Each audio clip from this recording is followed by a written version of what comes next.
नमस्ते दोस्तों, book as per आप सभी का बहुत बहुत स्वागत है। आज हम एक ऐसी किताब के बारे में बात करने वाले हैं जो सिर्फ पन्ने नहीं पलटती बल्कि आपकी जिंदगी का रुख मोड़ सकती है। इस किताब का नाम है the art of self discipline, जिसे लिखा है किम्बरली ओल्सन ने।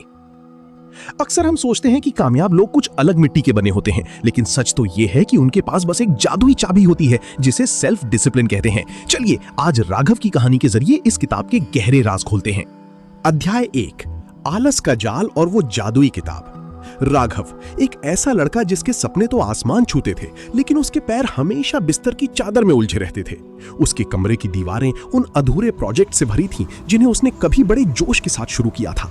हर सुबह उसके फोन का अलार्म बजता, टिंग टिंग टिंग, और राघव का हाथ बिजली की फुर्ती से स्नूज बटन दबा देता। वो खुद से एक ही सवाल पूछता, मैं इतना आलसी क्यों हूं? मुझ में वो बात क्यों नहीं है जो सफल लोगों में होती है? एक शाम राघव बेमकसद एक बुक स्टोर की गलियों में घूम रहा था। उसकी नजर अचानक एक नीली जिल्द वाली किताब पर पड़ी। शीर्षक था the art of self discipline, beat procrastination, break bad habits and achieve your goals. उसे लगा जैसे किताब उसे पुकार रही हो। उसने किताब खरीदी और घर आकर अपनी पसंदीदा कुर्सी पर बैठ गया। कमरे की लाइट्स डिम की, फोन साइलेंट किया और पढ़ना शुरू किया। पहला सबक था, स्व अनुशासन सिर्फ इच्छा शक्ति या विल पावर का खेल नहीं है। लेखिका कहती हैं कि हम अक्सर सोचते हैं कि डिसिप्लिन का मतलब है खुद पर जुल्म करना, लेकिन नहीं, डिसिप्लिन तो असल में सेल्फ लव है। ये अपनी आज की छोटी खुशियों को कल की बड़ी जीत के लिए कुर्बान करने का नाम है।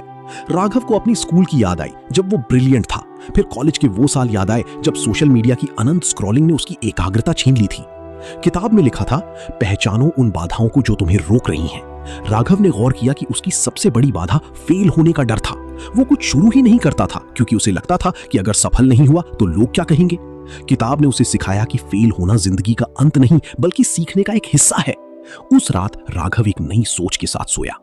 अध्याय 2, छोटे कदम बड़े बदलाव। अगली सुबह 6 बजे अलार्म बजा। राघव की उंगली स्नूज बटन की तरफ बढ़ी, पर तभी उसे किताब की वो लाइन याद आई, आज का अनुशासन कल की आजादी है। वो उठ गया। उसने सिर्फ 10 मिनट वर्कआउट किया और 5 मिनट मेडिटेशन। उसे लगा जैसे उसके अंदर एक नई ऊर्जा दौड़ रही है। उसने सीखा कि आदतें रातों रात नहीं बदलती, हमें हर दिन बस 1% बेहतर होना है। शाम को उसने अपने राइटर बनने के सपने की धूल झाड़ी। उसने अपना डेस्क साफ किया और सिर्फ 30 मिनट लिखने का लक्ष्य रखा। उसने सिर्फ 2 पैराग्राफ लिखे, लेकिन उन 2 पैराग्राफों ने उसे वो सुकून दिया जो महीनों के आलस ने नहीं दिया था। उसे समझ आया कि क्वालिटी से ज्यादा कंसिस्टेंसी जरूरी है। अध्याय 3, जीवन के महत्वपूर्ण क्षेत्रों पर ध्यान, द होलिस्टिक अप्रोच। किताब का अगला हिस्सा और भी गहरा था। ओल्सन कहती हैं कि डिसिप्लिन सिर्फ काम में नहीं बल्कि जीवन के हर क्षेत्र में होना चाहिए। उन्होंने कुछ की एरियाज बताए। Personal health. राघव ने महसूस किया कि खराब खानपान और नींद की कमी ने उसकी दिमागी हालत सुस्त कर दी थी। उसने तय किया कि वो अपने शरीर को एक मंदिर की तरह मानेगा। Emotional regulation. राघव को जल्दी गुस्सा आता था या वो बहुत जल्दी उदास हो जाता था। किताब ने सिखाया कि भावनाओं को दबाना नहीं, उन्हें मैनेज करना सीखो।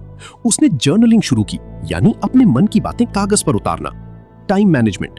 राघव ने प्रायोरिटी का महत्व समझा। उसने तय किया कि वो सुबह के सबसे कीमती घंटे सबसे मुश्किल काम को देगा। रिश्ते और पैसा। उसने अपनी मां के साथ वक्त बिताना शुरू किया और अपनी फालतू खर्चों पर लगाम लगाई। उसे एहसास हुआ कि जब आपके पास फाइनेंशियल डिसिप्लिन होता है तो मानसिक शांति अपने आप आ जाती है। अध्याय 4, सपनों को टुकड़ों में बांटना, the power of micro steps. क्या आपने कभी सोचा है कि एक पूरी किताब कैसे लिखी जाती है? एक बार में नहीं बल्कि एक एक शब्द करके। राघव को अपना सपना बहुत डरावना लगता था। तब किताब ने उसे रास्ता दिखाया। गोल को छोटे छोटे मैनेजेबल स्टेप्स में तोड़ो। उसने अपनी डायरी में अपना रोड मैप बनाया। कहानी का विचार सोचना, हर दिन 500 शब्द लिखना, चैप्टर्स की आउटलाइन तैयार करना, रिसर्च करना। अब उसे बेस्ट सेलिंग लेखक बनने का बोझ महसूस नहीं हो रहा था। उसे बस आज के 500 शब्द दिखाई दे रहे थे। उसने सीखा कि हर छोटी जीत का जश्न मनाना चाहिए। जब एक चैप्टर पूरा होता तो वो खुद को अपनी पसंदीदा फिल्म देखने का इनाम देता। अध्याय 5, प्रोक्रास्टिनेशन, टाल मटोल का अंत। लेकिन सफर इतना भी सीधा नहीं था। बीच में ऐसे दिन भी आए जब राघव का मन किया कि सब छोड़ छाड़ कर फिर से सो जाए। इसे ही प्रोक्रास्टिनेशन का हमला कहते हैं। किताब ने उसे 4 हथियार दिए। ट्रिगर्स को पहचानो। क्या आपको डर लग रहा है या काम बोरिंग है? वजह जान लोगे तो हल मिल जाएगा। Time blocking. काम के लिए एक फिक्स्ड समय तय करो, जैसे सुबह 8 से 9 बजे सिर्फ राइटिंग, नो फोन। डेडलाइंस। बिना डेडलाइन के काम सिर्फ एक इच्छा है, लक्ष्य नहीं। अकाउंटेबिलिटी। उसने अपने दोस्त कबीर को अपना चेक इन पार्टनर बनाया। कबीर हर हफ्ते उससे प्रोग्रेस पूछता, जिससे राघव चाहकर भी आलस नहीं कर पाता था। अध्याय 6, सफलता की नई परिभाषा। महीने बीतते गए। राघव अब वो पुराना राघव नहीं रहा था। उसकी कहानी का पहला ड्राफ्ट आधा पूरा हो चुका था। उसके चेहरे पर एक अलग ही आत्मविश्वास था। उसने सीखा कि सेल्फ डिसिप्लिन कोई मंजिल नहीं बल्कि एक सफर है। ये खुद को प्रताड़ित करने के बारे में नहीं है बल्कि खुद को अपनी नजरों में उठाने के बारे में है। एक दिन वो पल आया जब राघव ने अपनी किताब का आखिरी पूर्ण विराम, फुल स्टॉप लगाया। उसकी आंखों में आंसू थे। ये सिर्फ एक किताब की जीत नहीं थी, ये उसके आलस पर उसकी मेहनत की जीत थी।